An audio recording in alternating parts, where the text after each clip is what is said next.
Bonjour mesdames et messieurs, Mathieu Paquette qui vous souhaite la bienvenue à Rangers TV. Bien content de vous retrouver après une assez longue absence. Cet après-midi au centre récréatif Édouard Rivet, les Rangers accueillaient la visite des Flames de Gatineau. Alors sans plus tarder, voici le résumé du match. On prend l'action à la 8e minute de jeu de la première période. La rondelle fait un drôle de bond sur la rampe et revient directement devant le filet. Ça profite à Gatineau. Joshua Préfontaine va pousser la rondelle dans un but abandonné. Il donne les devants 1-0 à Gatineau. À 11 minutes 55, c'est un avantage numérique pour les Rangers. Christophe Bohémy en profite pour créer l'égalité et c'est 1-1 après 20 minutes de jeu. En deuxième période, c'est au tour de Gatineau de profiter d'un avantage numérique. Le capitaine Mathieu Cloutier bat le gardien Simon Bérubé du côté de la mitaine. Il donne les devants à son équipe, c'est 2-1.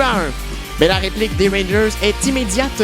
Le nouveau venu David Fontaine marque son premier but dans l'uniforme des Rangers et il crée l'égalité, c'est maintenant 2-2. Mais c'est une séquence très rapide puisque Gatineau va à son tour marquer une minute plus tard cette fois. C'est Philippe Lecourt qui va redonner l'avance à son équipe avec son troisième but de la saison. C'est maintenant 3-2. Quelques secondes après la fin d'un avantage numérique des Rangers, Michael Stegman surprend Simon Bérubé et les Flames se donnent une priorité de 2 buts. C'est maintenant 4-2.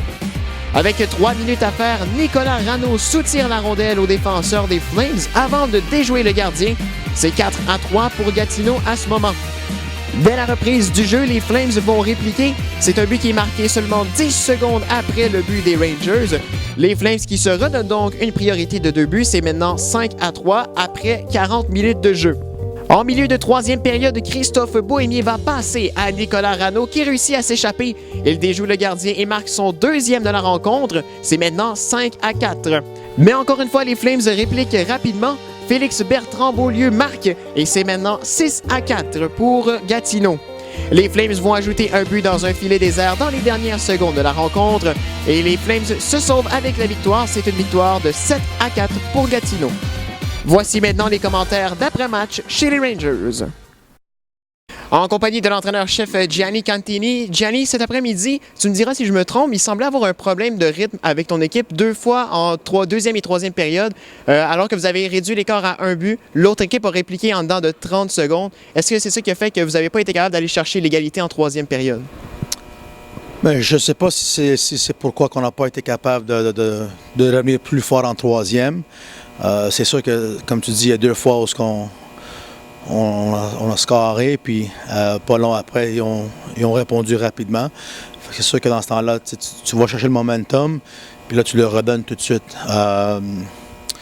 C'est ça que c'est une des raisons, je dirais, pourquoi on n'a pas été capable de sortir avec la victoire aujourd'hui. Parle-moi un peu du match de Nicolas Rano. Il a compté 2 buts. Il semblait impliqué. Comment tu as trouvé sa performance cet après-midi? Oui, il est là pour ça. Alors, lui et sa ligne, offensivement, il crée beaucoup de choses. Quand il travaille des deux sens, je trouve que il est revenu sur son premier but, je crois, sur un back-check, un repli. Il a ôté la rondelle au défenseur pour se rendre toute seule. Alors, c'est sûr que quand tu travailles fort, il y a des bonnes choses qui arrivent.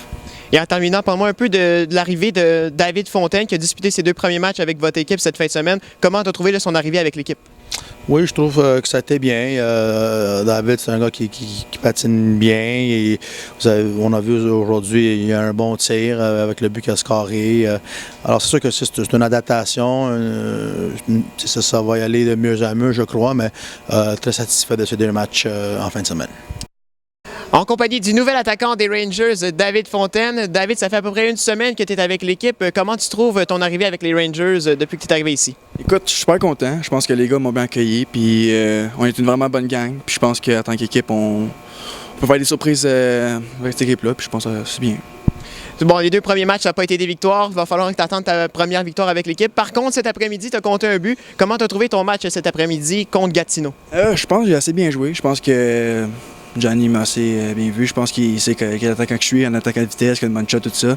Je pense que j'ai assez montré mes qualités. Puis c'est ça. Fait que j'attends la victoire. J'ai hâte d'avoir une victoire avec l'équipe, mais écoute, ça va attendre, mais ça va s'en venir, j'imagine.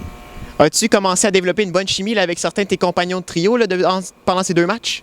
Oui, je suis avec Fiori et Charbonneau. Je pense que on est une ligne de droitier, mais je pense que on a assez bien fait ça. Je pense qu'on a assez bien géré l'attaque, on a été bien défensif, mais c'est sûr qu'on a perdu, mais qu'est-ce que tu veux, je pense qu'on a bien perdu malgré ça.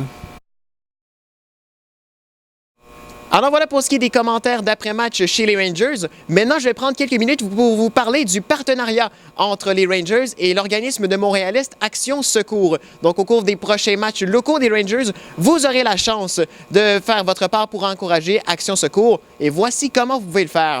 Premièrement, à tous les matchs locaux, à partir de maintenant, il y a une boîte qui est déposée à l'entrée du centre récréatif Édouard Rivet. Vous pouvez donc amener vos denrées non périssables au profit de l'organisme Action Secours qui, évidemment, ensuite va les redistribuer aux gens qui sont dans le besoin. Et afin de vous encourager d'amener vos denrées non périssables, lorsque vous amenez une denrée, vous obtenez 3 coupons pour le tirage moitié-moitié du match en question. Également, le moitié-moitié, c'est une autre façon que vous avez d'encourager Action Secours, puisque pour les prochains matchs locaux, tous les profits qui sont récoltés par les Rangers par le moitié-moitié seront redonnés à Action Secours. Alors, troisièmement, vous avez une autre façon. Si vous voulez ramener un petit souvenir des Rangers à la maison, les chandails qui étaient portés la saison dernière par les Rangers sont dès maintenant en vente au bar des Rangers. Vous pouvez vous les procurer au coût de 40 $ et encore une fois, tous les profits sont remis à Action Secours. Et toute cette campagne de partenariat entre Action Secours et les Rangers va culminer le 13 décembre prochain lors de la visite des Panthères de Saint-Jérôme, ici même au centre récréatif Édouard Rivet, qui sera le match Action Secours. Donc, tous les profits de ce match seront redonnés à Action Secours. Et pour l'occasion, les Rangers vont porter un chandail spécialement conçu pour le partenariat avec Action Secours, oui. Et après la rencontre, vous aurez la possibilité d'acheter ces chandails au coût de 50 $. Et encore une fois, tous les profits seront remis à Action Secours. Alors ça sera le vendredi 13 décembre, une date très importante à retenir. Mais d'ici là, on espère vous voir pour le prochain match local des Rangers qui aura lieu vendredi prochain, le 22 novembre à 19h30. Et pour l'occasion, les visiteurs seront les Braves de Valleyfield. Alors voilà, mesdames, messieurs, c'était le 7e épisode de la série Rangers TV. Au plaisir de vous revoir dans notre prochain épisode. Sur ce, ici Mathieu Paquette qui vous dit merci et au revoir.